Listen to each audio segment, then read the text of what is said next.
Oh, buat sederek-sederek yang area Jogja yang mau berkorban, saya sama Gus Jaroh dan Gus Imanuddin di sini menjual kambing kurban. Tolong yang area Jogja kita siap COD dari harga 2 juta sampai harga 5,5 juta. Mau Gus Jaroh selanjutnya. Ya, terima kasih saya haturkan kepada saudara saya Gus Udin dan komandan saya dari MKJ. Kita bermitra untuk bersama-sama berkhidmah ngeladeni orang yang akan beribadah di Yaumul Aid, Idul Adha.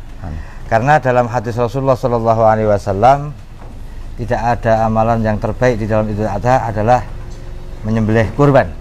Tentunya di sini kita bersama-sama satu diniati khidmah untuk mempersiapkan orang yang beribadah yaitu Idul Kurban. Yang kedua kita juga thalabul halal untuk mencari rezeki yang diridhai Allah, dan tentunya yang ketiga kita bersama-sama untuk mengompakkan dari keluarga besar kita Gus Udin dan saudara saya Gus MKJ. Terima kasih. Monggo. Oh, Pak Ustadz. Ini kalau untuk harganya dimulai dari berapa tadi, Gus? Dari 2 juta sampai 5,5 juta. Ya, dan kita siapkan di sini 300 ekor. 300 ekor. Siap.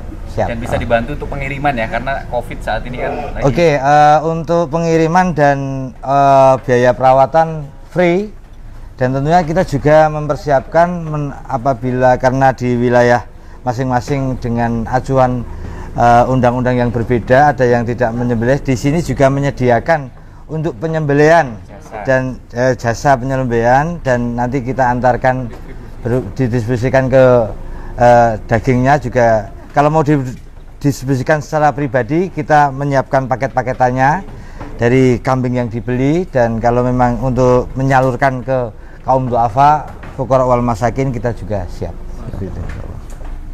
Ini yang harga 5,5 di sini. Ya, contohnya. Ini 5,5 ini sekitar bobot 90 sampai 1 kental. Versinya kalau ini manusia itu sumo, ya versi Jepang. Ya. Ini harga 5,5. Alhamdulillah ini juga udah sold out. Cuma contoh aja. Terus diperkenalkan untuk harga-harganya, Gus. Dari yang kelas ekonomi. Jadi kelasnya ada ekonomi, menyesuaikan bisnis, betul, bisnis dan VIP. Karena yang namanya beribadah kurban itu tidak dilihat kecil atau besar, akan tapi ketakwaan dari hamba Allah seperti itu. Ya. Yang ini adalah kambing domba yang paling terkecil di harga 1,7 ada, tapi cuma 1 ekor. Ini. Ini saya namai Upin Ipin. Seperti itu. Ini satu, yang ada yang harga 2 juta juga ada. Ketentuannya gini, perbedaannya kambing itu ada 2. Satu kambing gembel atau gibas, yang kedua adalah Jawa. Ini secara hukum syariat, secara Imam Syafi'i fikih, kalau kita menjual kambing dengan sesuai syariat yang ada. Jadi tidak hanya sebuah kambing yang bernyawa terus disembelih, enggak. Ada aturannya, setiap muamalah ibadah itu pasti ada aturannya. Termasuk salah satu secara Syafi'iyah ada ketentuan untuk penyembelihan hewan kurban itu ada 2. Kambing itu bermacam 2, kambing gibas atau domba atau Jawa. Kalau di sini secara umur 1 tahun naik ke 2 tahun, walaupun tidak poel, sudah sah. Apabila ada umur 11 bulan tapi sudah poel, itu sudah sah. Itu kalau domba kayak gini. Tapi kalau Jawa, yang kalau di Jogja ini biasanya yang paling ramai di wilayah Gunung Kidul, Wonosari, itu umur 2 tahun naik ke umur 3 tahun. Jadi harus beda, harus perbedaannya ada. Nah, disinilah kita mengutamakan syariatnya, kita kedepankan, kualitas dari kambing juga kita kedepankan, dan alhamdulillah kita saat ini baru menyetok 300 ekor yang di base camp kita di Pondok Pesantren Ibnul Hadi Ngentak Pulau Dadi Sumberharjo Prambanan Sleman. Dan alhamdulillah di sini juga kegiatan-kegiatan penjualan kita untuk mengangkat ekonomi santri. Salah satunya di sini Pondok Nurul Hadi Gedong Kuning. Sedangkan bagian ngarit itu santri yang ada di Sewon. Itu namanya Pondok Pesantren Miftahul Hadi, Widoro, Bangun Harjo, Sewon, Bantul. Sedangkan setelah ini laku, langsung dilempar ke Pondok Pesantren Ibnu Hadi yang pusatnya. Karena di sana nanti penggemukan. Karena di saat waktu kambing disatukan bersama, pasti kalah dalam untuk konsumsi makanan. Seperti itu. Oke. Masya Allah. Terus untuk pengertiannya, Gus, kan biasanya orang-orang saat ini pandemi, Ya. banyak yang mempunyai keuangan ya, Siap. keuangannya mungkin kurang. Siap. Terus misal saya sama Mas Fandi Ya. ingin berdua melakukan kurban, Ya. itu secara hukumnya seperti apa? Apakah diperbolehkan misalnya 5 orang kita 1 kambing atau misalnya 1 sapi, itu seperti apa? Terima kasih. Pembagian-pembagian dalam fikih itu juga ada. Jadi gini, keafdolan ini mungkin banyak orang yang tidak tahu. Iya, betul. Keafdolan orang yang berkurban ini dalam Rasulullah, tolong Kang. Dalam Rasulullah ada urutannya masing-masing. Yang pertama adalah di saat waktu konteks paling utama ibadah itu ada macam-macam. Ada yang paling istimewa, ada ibadah biasa, ada ibadah. Kalau kurban itu pertama adalah ini tingkatannya paling afdol. 1 orang kambing 7. 1 orang kambing 7 itu paling tinggi. Pernah dengar belum? Insya Allah saya. Siapa? Amin, amin. Itu kambingnya kenapa itu? Tidur atau ngapain itu? 1 itu. Ini keafdolan orang berkorban. 1 orang kambing 7. 1 orang kambing. Yang nomor 2, 1 orang unta 1. 1 orang unta 1. 1 orang unta 1. Yang ketiga, 1 orang sapi 1. Yang keempat tingkatannya orang berkorban, keafdolannya 1 orang kambing gibas 1, kambing domba 1. Yang kelima, 1 orang kambing Jawa 1. Yang keenam, unta 1 buat orang 7. Yang ketujuh, 7 orang sapi 7. Di situ runtutan keafdolan dalam beribadah. Kalau melihat tujuh orang sapi itu terbelakang. Ya. Jadi kalau melihat keafdolannya itu harus kambing. Nah, ini biasanya kalau saya memberikan tausiah kepada teman-teman ada bakul sapi, belatik sapi, pasti akan lari nggak mau mendekat. Karena keafdolannya lebih di kambing karena Allah Subhanahu wa taala menggantikan posisi Nabi Ismail alaihissalam mengambilkan domba dari surga. Itu domba bukan sapi. Tapi nggak apa-apa, memang boleh sapi, nggak ada yang melarang. Memang tuntutannya kalau tidak ada kambing, sapi. Dan lebih ke sifat daging banyak. Nah, karena di sini lihat bahwasanya Allah melihat itu bukan besar atau kecilnya, tapi ketakwaannya, ketakwaannya dan keikhlasannya orang beribadah. Seperti itu. Terima kasih. Nah, beli bon bisa. Oh, itu terkhusus bagi jenengan. Yang penting ikhlas tuh mampu loh. Ikhlas ya. Berarti gini loh, jadi gini, Pak. Ini ada bahaya orang seperti itu. Yang sekarang terjadi. Orang itu bangun rumah bisa. Orang itu beli mobil bisa. Orang itu beli motor bisa. Tapi dalam 1 tahun membeli kambing nggak bisa. Ini bisa untuk angan-angan kita. Padahal Allah memberikan rezeki kepada kita dalam 1 tahun berapa juta bahkan berapa miliar. Tapi kenapa Allah disampingkan? Nah, ada pertanyaan dari Mas Fendi. Apa kulik pedes kurban dah? Alhamdulillah. Insya Allah saya akan ambil kurban 1. Saya sembelih di Idul Kurban. Amin. Dan lagi nanti ada hukum-hukum. Kurban itu ada nazar. Kalau nazar atau wajib itu dari sahibul kurban dan keluarganya, anaknya nggak boleh makan. Itu keterangannya nanti aja.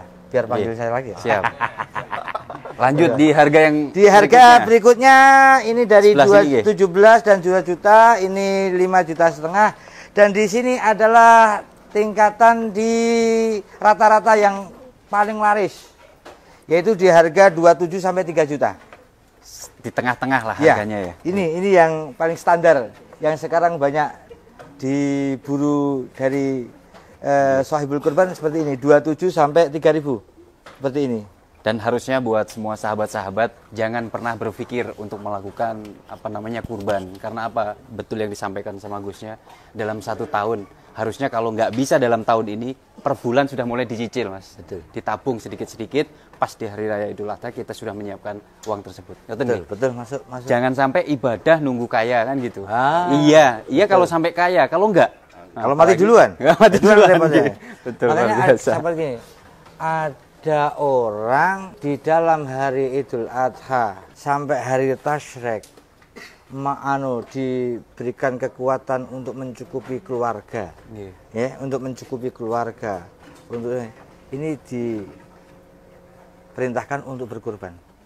Karena gini, ada bahasa termasuk golongannya orang-orang yang dimakruhkan. Makruh bagi orang yang mampu untuk berkorban tapi tidak berkorban, seperti itu aja. Makruh itu apa? Ya disengiti karo pangeran. Dibenci lah pokoknya. Padahal mampu. Ambuh komandan MKJ piye? Korban. Oh siap. Ora bon lho, Bos. Ora bon. Cicil terus itu. Oh, seminggu. Seperti itu. Kembali ini di harga yang paling laris saat ini. Dan di sini ada namanya Sound the Ship. Sound the Ship ini tidak punya tanduk, akan tapi mempunyai daging yang besar. Tebal. Ini di harga 3,5. Ini dagingnya luar biasa, sama itu dagingnya banyak itu. Cuman ganteng dia. Nah, tapi tampang itu tidak menjamin. Ini mesti ini. Di sini kita siapkan ada di angka sekitar 35 sampai 45 kilo ini hidup. Ini 3,5. Dan di atas lagi ada ini 4 juta. Ini 4 juta. 1, 2, 3. Ini 4, ini ada. Ini ganteng ini. Pas sama komandannya MKJ sesuai ini. MKJ.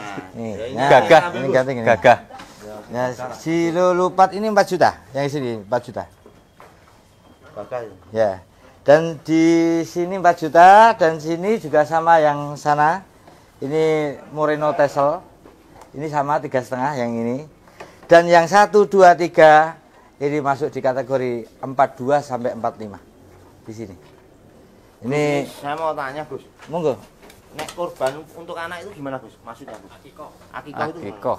Iya. mau korban buat anak saya gitu. Kullu mauludin murtahanun bi'aqiqatihi. Jadi setiap anak yang dilahirkan dalam keadaan tergadai. Kalau akikoh selama hidup hanya sekali, tapi kalau kurban setiap tahun bisa. Setiap tahun korbannya anak saya gitu. Ya boleh, enggak, maksudnya dalam tanda kutip begini. Satu keluarga itu gantian boleh, gantian. Mau mendahulukan kurban juga boleh, mau mendahulukan akikoh juga boleh. Tapi harus perlu diingat, kalau akikoh itu setiap sekali lahir sekali. Tapi kalau kurban kalau bisa tiap tahun. Iya, bisa tiap tahun seperti itu. Oh, kalau melihat pahalanya orang berkorban, Masya Allah. Uang 2 juta, 3 juta, 5 juta itu enggak ada artinya. Wah, nanti saya kalau ada pertanyaan saya jawab. Kalau enggak pertanyaan saya enggak jawab. Saya itu diundang mahal saya itu. Sallallahu alaihi Muhammad.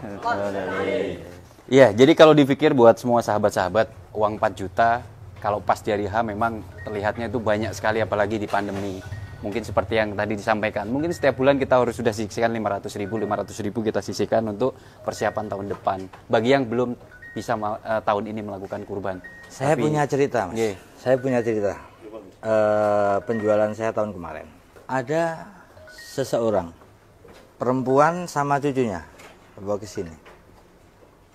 Dan di situ saya nangis sekali. Datang,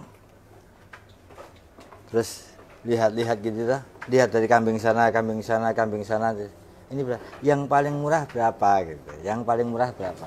2 juta. Oke, saya beli yang itu. Terus uang diberikan kepada plastikan. Ternyata apa? Uangnya itu 1.000-an, 2.000-an sama recehan. Masya Allah. Saya merinding nih, ini saya merinding. Akhirnya saya hitung, bener pas 2 juta. Langsung saya ambilkan barang yang harga hampir 4 juta. Saya kasih 4 juta, kambingnya diciumin, dikerangkulin, langsung bawa pulang itu. Ternyata setelah saya ikuti, ternyata ya Allah, tukang rongsok di Kali Code. Ini merinding ya. Ini sungguh-sungguh terjadi. Satu itu. Setelah itu Allah Subhanahu wa taala memberikan saya rezeki yang luar biasa. Saya tidak dinyatakan, saya dapat telepon, ada Gus tolong ini carikan kambing 25 ekor sampean dum sendiri saya transfer. Di situ. Orang menanam pasti menuai. Orang sedekah tidak akan ada habisnya. Tapi kalau harta disimpan, harta itu rezeki itu dibagi menjadi 3. Rezeki yang kita makan akan menjadi kotoran. Rezeki yang disimpan akan menjadi rebutan. Rezeki yang kita tanamkan kepada Allah itulah yang akan menemani kita. Sallallahu alaihi wasallam. Luar biasa. Oke, buat semua sahabat-sahabat hijrah ya semuanya, khususnya yang ada di kota Jogja, kalau misalnya ingin membeli hewan kurban, silahkan. Nanti ada di sini nomor teleponnya ya. Nomor teleponnya bisa dihubungi dan seperti yang dari awal tadi disampaikan bisa di delivery ya, pengiriman bisa. Habis itu apabila memang tidak memungkinkan bisa juga di sebelah sini dan dibagikan juga di sini. Iya. Dibagikan juga bisa. Juga nanti kalau dari Sohibul Kurban pengen membagi sendirinya, kita cacahkan seperti itu. Kalau masalah pahala, Masya Allah, saya tambahi mas masalah pahala orang berkorban itu.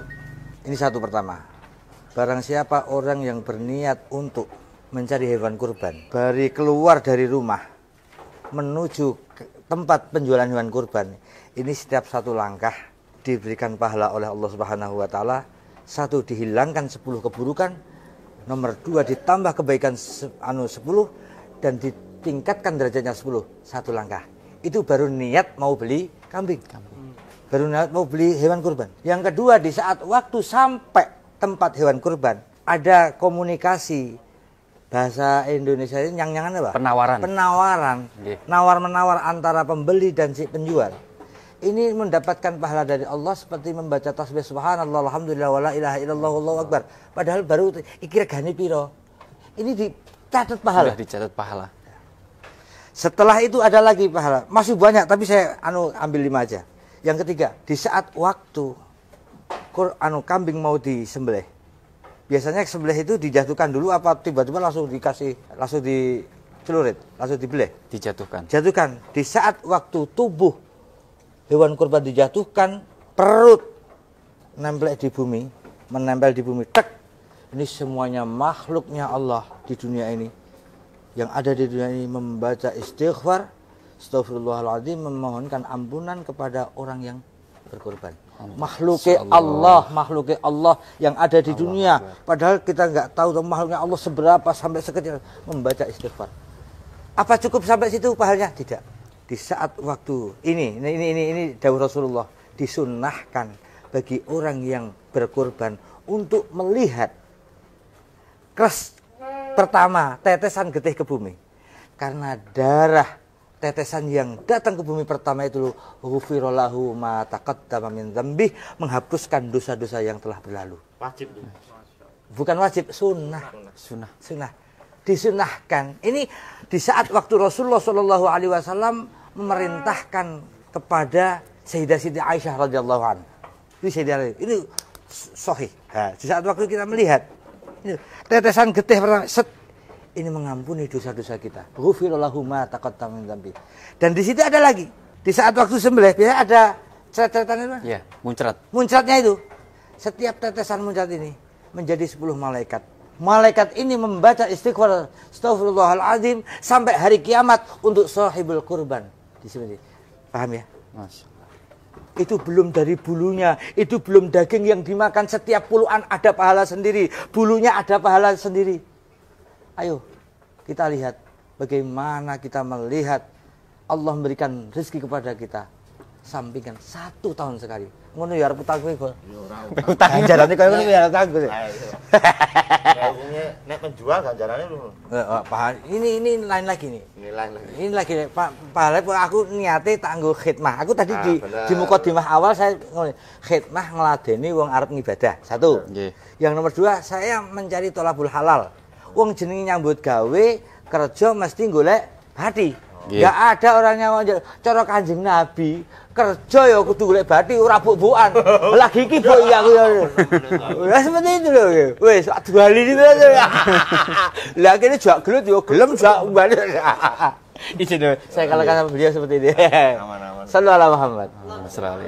Ya, semoga kita tahun ini lah Mas ya. Amin, amin, amin. Semoga Allah Subhanahu wa taala melapangkan rezeki kita semuanya. Amin, para amin. pemirsa yang hadir di sini, yang Amin. pemirsa di media sosial, semoga di tahun ini kita diberi rezeki Allah dan bisa menjalankan Idul Kurban. Amin. Amin. Dan satu lagi poin, ini harus digarisbawahi, kalau berkurban